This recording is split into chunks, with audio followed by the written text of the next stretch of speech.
Hello, I'm Reed Graff, the student code for Team 17682, TimberX. And today we're going to be talking about, now that you can design custom parts for the real world, how about you bring those items actually into the real world with manufacturing? So the first type of manufacturing method that we want to cover is drawings, and it's not really a manufacturing method. This was more popular in the past before there were easy tools to use for manufacturing, such as 3D printers or maybe more accessible CNC machines. But it's still important to note because it's still very common, especially in the real estate industry and for contractors and builders in that area. So drawings and building plans and orthographic engineering notes or papers are extremely easy to make in Fusion 360. We actually won't be covering it, but if you search up Fusion 360 in the drawings, you're able to make mock-ups like this and pass it either to manufacturers or pass it to a real estate agent, whoever you're working with. It's primarily used for building plans for houses, but you can take 3D models and make an orthographic view of your design and print it out. And you can print it on a regular printer or a 2D plotter if you have one of those. And we actually have one in our math building, a 2D plotter, so it's something that we're able to utilize. So how about some actual manufacturing methods? So manufacturing methods split up into two different categories, the first of which being additive and the second of which being subtractive. And what they do is actually kind of in the name. Additive is where you add material to an area in order to reveal a part, and subtractive is where you have a block of material and you cut away from that area in order to reveal a part. All right, so what are some common additive manufacturing methods? The first of which we're going to cover is called SLS, is effectively where you lay down metal powder or dust, and then you bind it together with a laser. Another very similar process is SLM, if you've heard of that. Gravity molding is another very popular manufacturing method, where you pour material into a mold, into a negative mold, and then it reveals the part. Often done with like soft metals. And then injection molding is where, once again, you have a negative mold, and then you inject things into it. This is most commonly done when you're mass producing a part and you made out of plastic. Another common manufacturing method is binder jetting, where you lay down powder in layers and bind together, not with a laser, but actually with a spray binder, a chemical binder. And then there's metal bending or welding, which doesn't necessarily fit under the manufacturing method or additive manufacturing method, but it's still important to mention. And yeah, what they do is kind of in the name. You just bend metal and weld metal together. And then finally, the most popular and common manufacturing method available to all of us is 3D printing. And these comes in several different forms, such as FDM, which is the most common type, which is what a Creality printer would be, or an Ender 3. Same with Prusa brand, Dremel 3D printers. There's also DLP, SLA, PolyJet, and those are some other common 3D printers, and as they solidify layers of filament or of liquid resin. How about some common subtractive manufacturing methods? One of the most common manufacturing methods for subtractive is laser cutting, and this comes in diode, CO2, or fiber lasers. And they can cut all kinds of materials on a CNC platform, such as metals or Delrin, acrylic. You can even cut wood and different hardwoods as well. You can also etch into other metals as well and engrave into them. Plasma cutting is a process that cuts through electrically conductive materials using an accelerated jet of hot plasma, which is especially common, was actually maybe more common before we were able to get more high quality laser cutters, but plasma cutting is more accessible for teams that maybe don't have as much funding, as getting a laser cutter that can actually cut metal is very expensive. Either that or it can only cut metal using a fiber laser, but plasma cutting allows you to actually cut metal relatively cheaply. Water jet cutting is another option where you can cut material with fast-moving abrasive liquids. The most common brand for that would be Waserjet, but once again, they're also very expensive. CNC machining is maybe one of the other most popular kinds of machining. Relatively cheap, you can get CNC machines for $300 all the way up to like $1,000 or tens of thousands of dollars. But CNC machining is a great tool to have in your workshop. Lathe machining is similar to CNC machining, but it works primarily on cutting cylindrical objects. So, for example, for a railing going up a stairwell or stairwell railing, especially in old wooden houses or old just nice houses, they have wooden like engraved and like intricate stands going up the rails, and those are made using lathes. And other things that are made using lathes are the screws and other like bolts. And another thing to note for subtractive manufacturing is wire EDM, where you can cut extremely large and extremely accurate parts using electricity. EDM stands for electric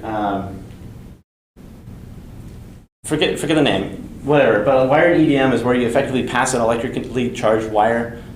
Electric discharge machining, that's the name of it. But wire EDM is where you pass an electrically charged wire across a bulk of material, and it slowly cuts away with it via the sparks that happen in between the two parts.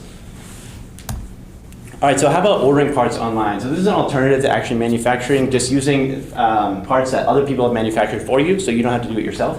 A great library for that is McMaster-Carr.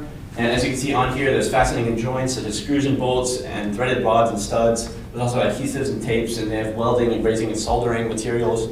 They even have pipes and tubing and hose fittings, as well as power transmissions, such as some bearings, clutches. They even have gears and chains. So just about everything you're going to need, whether it be for FRC or for FTC, or any robotics competition that you're a part of. And their website is right here. There are also some other online manufacturers that you're able to utilize in case you don't have the manufacturing ability yourself. For example, there's a website called Xometry, or a company called Xometry, where you can do CNC machining, 3D printing, laser cutting, water jet cutting, sheet metal, injection molding, urethane casting, and even biomaterials. And I'm sure at this point in making this video, they even have more manufacturing methods available. And they're a great service. Another alternative to them would be Send Cut Send. And but there are a lot of online manufacturers where you can do this type of thing. One another great thing is why we use Fusion 360 is that Fusion 360 makes it really easy to integrate with these different manufacturers and different manufacturing methods. For example, if you want design advice on your design for manufacturers before you give it to them, there's different design advice that they can give. For example, this is for injection molding. If you want a part injection molded and you don't want to send it to the manufacturer and have them send it back and say things that need to be changed, you can go ahead and get that done straight through Fusion 360, where they use AI to tell you what part of your part you need to change before you send it off to a manufacturer. But Fusion 360 is also great for injection molding because they offer different tools for making your parts strong and rigid, such as plastic webs and screw bosses and fits. And then once again, what plastic webs are. It's a little extracurricular thing for robotics, but it's good to know as a mechanical engineer.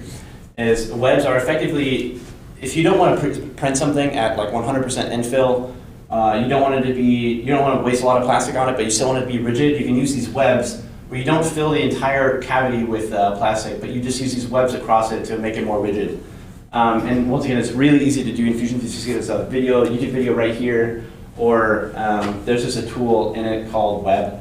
In Fusion 360 called Web that you can use. But this is what webs look like externally. But I'm sure you've also seen it like inside of a Nerf gun if you've ever taken it apart, or like a water gun or anything to that effect. So what manufacturing methods does our robotics team have? So currently we have an FDM 3D printer, and then recently we bought a resin 3D printer, and hopefully soon we'll have a laser cutter. But how do we actually interface with those? So the 3D printer that we have is called a Dremel 3D20. It's an FDM 3D printer. And in order to actually pass your 3D model to a 3D printer, you have to convert the language of the 3D model into a way to where the 3D printer can understand that. And that intermediary step is called slicing. The slicer that we recommend that you use is Cura, Ultimaker Cura. It's an FDM 3D G-code slicer. And all G-code is basically just a set of instructions that you pass to a printer. And the installation process is right here, or the link is right here, or you can just search up Ultimaker Cura download. But let's get into actually how to use Ultimaker Cura. So for example, if you're in Fusion 360 and let's just make a cube, I don't know, let's just add some circles to it. Of course, if you wanted to make something cooler, you could. If you actually wanted to 3D print a part, this is the same process you take. So let's extrude these. I don't know, 10 millimeters. And this is just for example, you don't have to follow this exactly by any means. Join, and then, cool, I mean, that looks good enough to me. So cool, we have this part, and now we're gonna want to print it. So how do we go about doing that? So in our utility, so after you've installed Cura and you've logged in and you've registered and you've added all the printers that you want, you can go over here to Utilities and 3D Print. And then all you have to do is click on this. And then if you click on this folder right here, you can add your Cura execution file. So as you can see right here, I click the folder, and then you would go into your computer, wherever it is, if you had it in your PC, and like users and whatever user you have. And then you'd effectively just click on the .exe file for Cura. And then once you've done that, and you've integrated Cura into Fusion 360, all you have to do is click on the part and then click OK. And you can click Send a 3D Printer Utility and click OK. And once we click OK, Fusion 360 will pass this file onto Cura, and it will automatically open it in Cura. So let's wait for that to happen. It might take a second.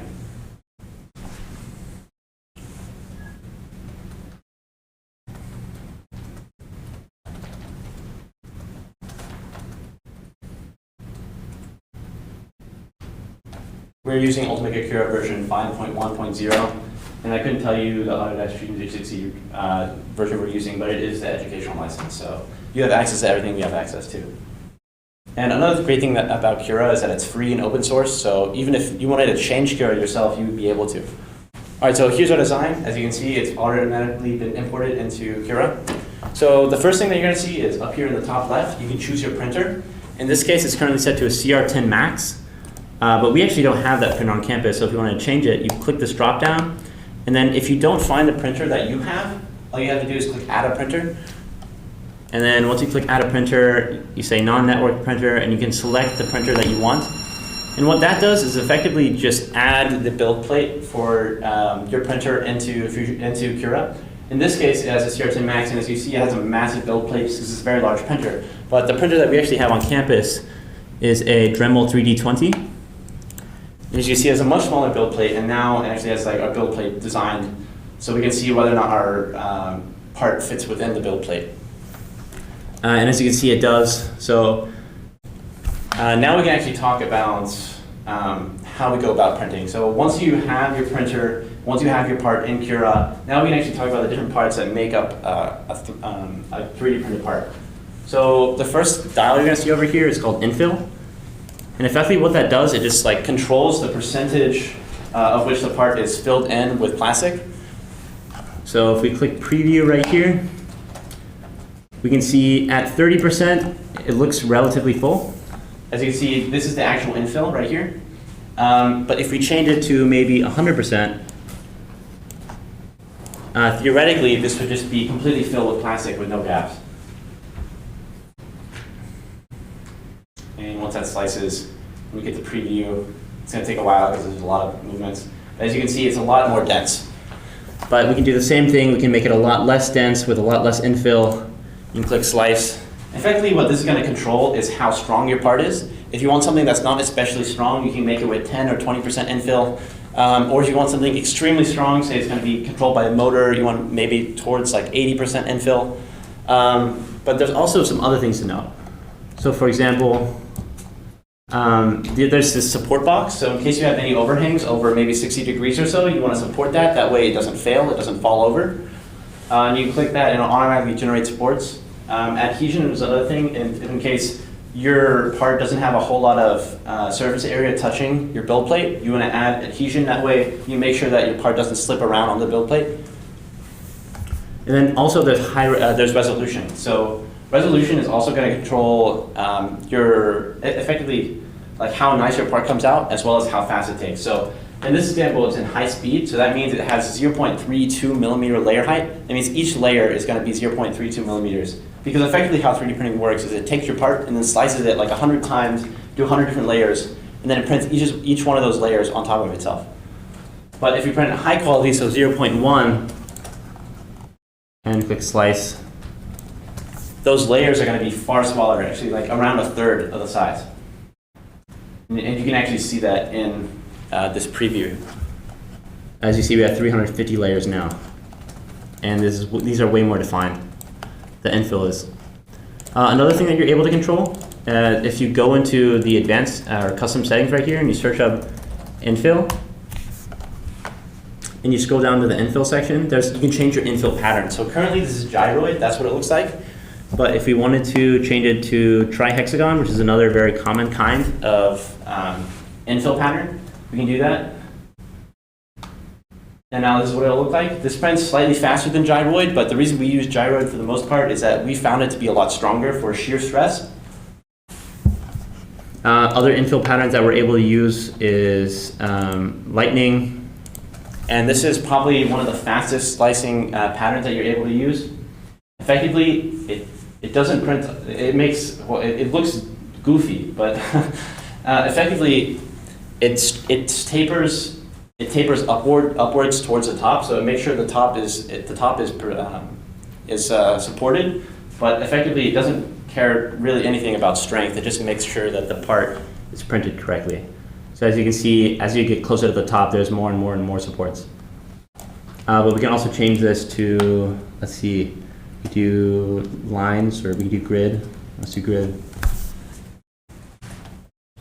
And as you can see, with grid, it's just going to make exactly what's in the name, just a grid of lines. But you can change this for whatever you want. Typically, what we run as a team is we run around 30% on high speed, and that's just good enough for just about all of the parts that we need to print. And once again, if you have something that's going under more stress, it would be good to print it at higher infills. But this is good for most of the things that we make as a robotics team.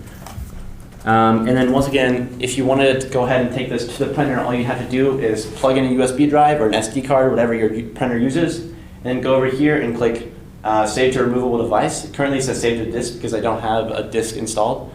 I don't have a removable drive installed, rather. But once I would have one, it would say Save to Removable Drive, and then you save it there, and then you click Eject. You take that USB, plug it into your printer, and then click Print, and it goes ahead and prints. And then once again, in order to move around in Cura, it's right-click to orbit, and then middle mouse to pan, just FYI. All right, so let's go back to Cura, or back to the presentation. So outside of slicing for FDM printers, we're also going to mention, well, first we're going to mention some different plugins that you're able to install. So for example, if you aren't able to find your printer in Cura, oftentimes there are plugins that you can install that will automatically install the format for your printer. And in this case, we had to install one for the Dremel printer because that's the one we have on campus, the Dremel 3D20. And effectively, you just install a plugin, restart Cura, and then you're able to import that design or import that profile of your printer, the build plate. And then other things, so cylindrical custom supports. So sometimes the automatically generated supports is too much, and it'll make it to where it'll actually ruin the part or get in the way of your part. And that's why we think the custom support plugin is something that you should consider using or installing. And this is how you use it. It's effectively you have this part, and if you use the automatically generated, it would generate supports all throughout this part, which is not good because it would be impossible to get out. So in order to fix that or bypass that, we use the custom support plugin to just support the parts that actually needed support. And this is just showing an example of how custom supports with the custom cylindrical support plugin. If you just try to generate normally with automatic supports, it would make it extremely difficult to clean and actually use. Another thing to note is the resin G-code slicer. So resin slicers and resin 3D printers and PLA and FDM 3D printers work on different systems. And because of that, FDM printers use G-code slicer such as Cura, but resin printers use G-code slicers such as Shitubox, which is the resin G-code slicer that we actually recommend that you use. The installation link is right here, or you can search for Shitubox free download. We're not going to go too much into detail into how Shitubox works. It's very similar to Cura, but it's just a very similar process. And if you have any questions, you can reach out to our team. And after that, it's also important to note some more advanced slicing techniques. If you really wanted to get into 3D printing and manufacturing, there are some other techniques that are important to note and that are actually new. So one example of this is conical slicing. So typical 3D G-code slicing slices everything just linearly. So it'll make like 100 slices and it'll print 100 different layers, right? But conical slicing has done something very different where they actually print, they don't print linear layers, but they can print layers at different heights going along. And there's a GitHub repository here for the code for that. There's also a YouTube video here. And what you're able to do with that is actually print overhangs without any supports, which is especially important. And then here's actually a paper of what that would look like in terms of making the part. But yeah, so that completes this video. I'm Reed Graff from TimberX team 17682, and in the next video we're going to cover, now that you can design custom parts for the real world, how about you integrate them with existing designs that we've already made and built in CAD.